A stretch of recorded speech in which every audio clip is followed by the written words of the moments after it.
So when you're hacking in Pragmata, the game doesn't really explain this clearly, but after you've hacked a bot the first time to open it, you can actually keep hacking it over and over again an infinite number of times without shooting it at all. And this can actually be a really powerful tactic because every time you hack, you can pick up additional boosts from the yellow hacking nodes, or what's even better is going for the blue squares again to use special hacking modes. You'll need to progress a few hours before you can use new hacking modes, but once you have them, those blue open squares that you get the first time you hack a bot will turn into a new type of blue square for all following hacks, and they can be very powerful. And the game doesn't really tell you this either, but if you repeatedly hack like this without leaving much time in between, the bot will just stay open indefinitely. So not only can you keep stacking boosts from Diana's hacks, but the bot will remain vulnerable to Hugh's weapons too. I'll show you a really powerful build that takes advantage of this with the Combust Mode and Heat Nodes in a minute. But you should also know that you don't actually have to get all the way to the green node to complete a hack in one go. If you're mid-hack but you need to dodge or something, that's no problem. As long as you don't complete a hack on another bot, if you start hacking the same bot again, you can just pick up where you left off. In fact, you can actually have partial hacks on multiple bots at once as long as you don't complete any of them. So this takes the pressure off needing to complete the hack in one go. But because you can take a bit more time, you can actually use this strategically to stack lots of yellow hacking node squares and blue mode squares. So if you need to take 2 or 3 connections to a bot to complete the hack you're going for, that's no problem. And it's probably better than rushing to do it in one go and potentially making a mistake or taking damage. But sometimes with groups of bots, it can be a bit tricky to target the same one repeatedly. So while aiming, you can just click your left stick on a controller or V on keyboard to cycle through which bot you're targeting. And you can actually also backtrack on your hacking path if you made a mistake and want to take a different route, or completely reset the hack by holding down the touchpad on a DualSense controller for a couple seconds, the back or menu button on an Xbox style controller, or the R key on keyboard. But if you find the hacking frustrating, then you'll definitely want to unlock Diana's auto hack ability. You will still need to hack a fair amount because auto hack is fueled by her hacking gauge, which charges up from regular hacks, but it'll at least let you complete some hacks automatically. Also, keep in mind that it's sometimes actually better to hold open a hack without completing it just yet. When you complete a hack, it deals a chunk of damage in addition to whatever effect it has. But with certain hacking modes like offensive and strike, you can actually boost that chunk of damage if you shoot the bot before fully completing the hack. So the idea is trace out your hack path all the way up to just before the green node, and then instead of completing it, empty Hugh's clip on the bot and you'll see the damage number right here above the hacking matrix go up. Then you can go for the green node to complete the hack to deal that boosted damage. But modes like that are just one of the many types of unlocks you have. You've also got a bunch of those yellow hacking nodes, mods, weapon upgrades, abilities, attachments, and firmware updates for Diana, Hugh's suit, and his primary unit weapons. And for all those things, you need to explore the levels thoroughly to collect lots of resources, specifically lunafilament, upgrade components, and pure Lunum. But sometimes it can be a little tricky getting to a spot where you see a resource, so a good trick is to jump while holding forward, dash in the air, and then quickly alternate between aiming and dashing, which lets you get just a little further. Even if you don't use this trick though, it's worth noting that unlike holding the jump button, aiming while airborne actually activates Hugh's suit thrusters and will keep them active even if they run out of charge. That can sometimes be useful for puzzle rooms where you might want to jump out into open space to get close enough to something you need to hack while floating in the air. But to really make that aim dash trick effective, you need more thruster charge, so you'll definitely want to prioritize upgrading the thrusters under the attachments tab of the printer back at the shelter. Honestly, you're going to want to prioritize maxing out every attachment on this tab because they're all really useful, but I would say the thrusters, repair up, mod slot, and the hacking gauge are the most important. And keep in mind as you progress and upgrade the shelter, you'll not only unlock more attachments, abilities, hacking upgrades, and weapons at the printer, but the max levels for each of these things will keep increasing too. So you definitely want to check the printer often and the upgrades for Diana and Hugh's suit and primary weapons at the firmware updater. Those max limits will increase as well. And you should know that once you unlock the Pulse Carbine weapon, upgrading Hugh's primary unit will upgrade both the carbine and his default grip gun together. It can be a little confusing, but unit is just the term the game uses for Hugh's weapons, and primary unit is just the name of his top slot weapon category, which is the only one that recharges ammo for free. And I actually didn't realize this for a little bit, but you definitely don't want to sleep on unlocking weapons at the printer either. At first I assumed you'd have to pay the printer to make you a new copy of the weapon each time you left the shelter, but that's not how it works. Unlocking the first level for each weapon is actually just an unlock that makes the weapon infinitely available for free from the arsenal over by the tram. So if you want full freedom to build your favorite loadout each time you head out, then definitely prioritize paying for the first level of your favorite weapons or nodes at the printer. I would recommend at least investing in the Shockwave Gun, Stasis Net, Riot Blaster, and Decoy Gun. But you also definitely want to unlock a couple of key abilities from the printer as soon as possible.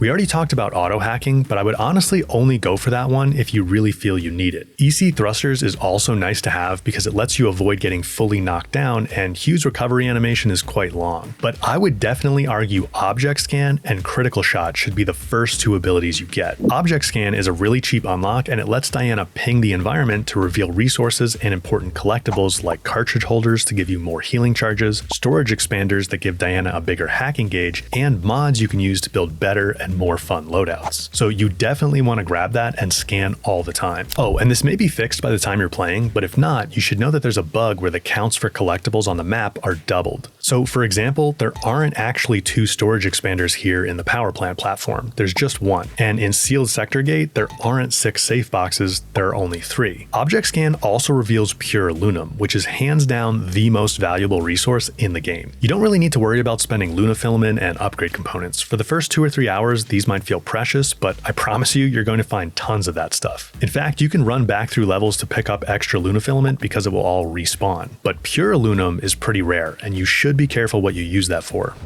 You'll need it for certain important unlocks and upgrades, like the ones I'm mentioning throughout this video, but unless you do a lot of backtracking through sectors after unlocking new mechanics, you're not going to find enough to do every upgrade in the game that requires it. But the first thing I'd say you should definitely spend pure Lunum on is the Critical Shot ability. It adds a chance for a purple node to appear in the hacking matrix when bots are at low health. And if you pass through that purple node for your hack, it'll instantly down the bot and let you do a really powerful hit. For my testing, low health seems to be anything below about 40%. Plus, critical shots will stun surrounding bots for a moment, which is a nice crowd control mechanic. I would also say it's definitely worth spending pure Lunum on any upgrade in the attachments tab. Those are all worth investing in. But then you've got the hacking and weapons tabs, which is where you're going to need to make some decisions. For the weapons, like we already mentioned, definitely unlock the cheap first level to make your favorite weapons available at the tram arsenal. After that, you can decide if any higher level upgrades that require pure Lunum are worth it. But for hacking, there are a few nodes and modes I'd recommend you invest in, even when they require pure Lunum.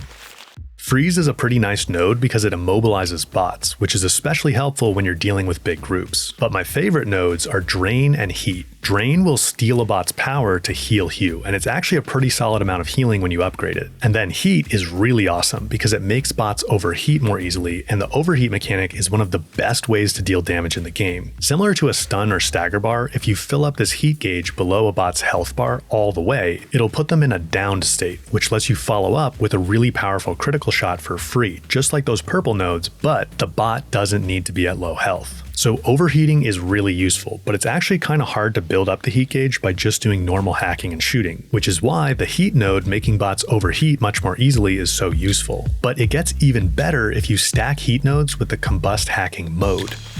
This is the basis for the build I mentioned at the start, which I call Pyromaniac. It's all about overheating the bots as fast as possible so you can use high damage critical shots to take them out. And you want to combine the combust hacking mode with heat nodes as much as you can. So the first time you hack the bot to open it, you want to go for at least one of the yellow heat nodes to boost heat buildup. Grabbing multiple will actually boost the effectiveness even more, but one is fine. Then hack it again and go for just blue nodes this time, which will now be combust nodes instead of the default open nodes. Grab as many of those as you can, but don't do another yellow heat node. Applying the yellow heat node again will actually decrease its effectiveness. So you just want to keep hacking multiple times and picking up only blue combust nodes to apply heat buildup. And if you want to boost the heat buildup even more, combust is one of the modes where shooting before completing the hack will increase increase its effectiveness. So you can hold the hack before the green node, empty Hugh's weapon clip, and then finish the hack for maximum heat buildup. The best weapon for that is the Pulse Carbine, because unlike most weapons, it actually applies heat buildup itself. So you'll get some extra heat buildup from the shots too. After a few cycles like this, you'll get the bot downed and can just run in for your critical shot and blast them. And one of the bonus benefits of this build is that every time you do a critical shot, even if the bot doesn't die, you'll get some extra lunafilament. Oh, and you should know any hack applies some heat buildup, so you can actually make this build even more effective by making sure to upgrade Diana's hacking at the firmware updater. You're going to want to do that anyway because it'll also extend the time bots stay open. Okay, let's rapid fire a bunch of simple tips, and then I want to show you some great mods you're going to want to get early.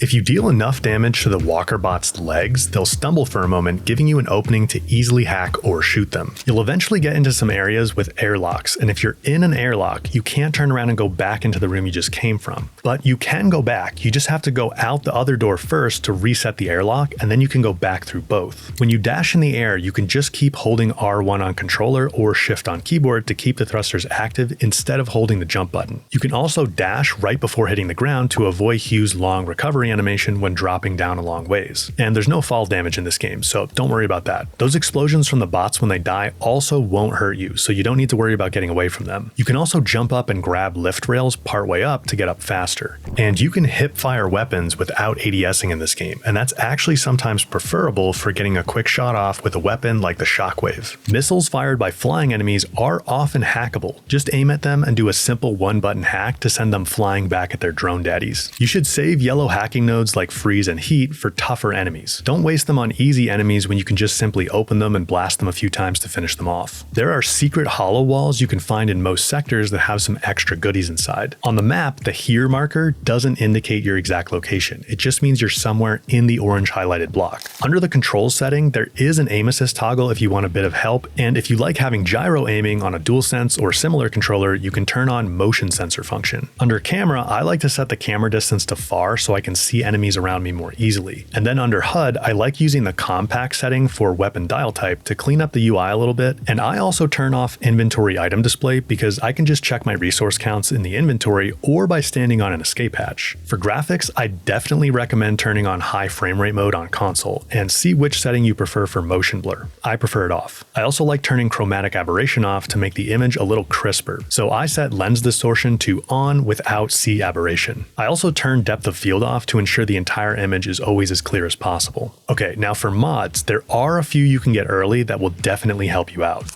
You'll find Hardened Suite very early in a crate you pretty much can't miss. It's right next to the main control lobby escape hatch in Sector 1. That one will boost your HP by 10%. Another one that's good to have early is Self-Defense Response, which reduces damage taken when you're below 50% health. And you actually get this one from one of the bingo cards at the shelter. It's shown in row 2, column 3 of the first trainee card as soon as you can access them, which is a good example of why you definitely don't want to ignore Cabin's Stamp Club. Just on the first card, you've got that mod, and then if you get a bingo, which is just completing any column or row, you can see here above that card that you'll get a cartridge holder, which gives you an extra healing charge. And 3 bingos will unlock the freeze hacking node, so you can add it to your loadout at the tram. And filling out the whole card will unlock a new outfit for Diana. Higher level cards will even let you unlock special weapons by getting enough bingos. So you definitely don't want to ignore the Stamp Club. You can get a bunch of extra cabin coins to use on the bingo cards by completing training simulation challenges at the station right behind cabin. Plus, you should know that the hidden squares on the cards are not randomized, and there are a bunch more valuable things under there. I don't want to spoil a bunch of them for you, but I'll give you just one here that's pretty valuable. On the first card, row 3, column 2, so bottom center, there's a red gate key under there, and you need those keys to access special challenge rooms out in the sectors. But back on mods, Extended Breach is the third one I definitely recommend getting and using early since it keeps enemies open longer, making it easier to deal damage. You can find it in Sector 2 by starting at the shopping district entrance station escape hatch.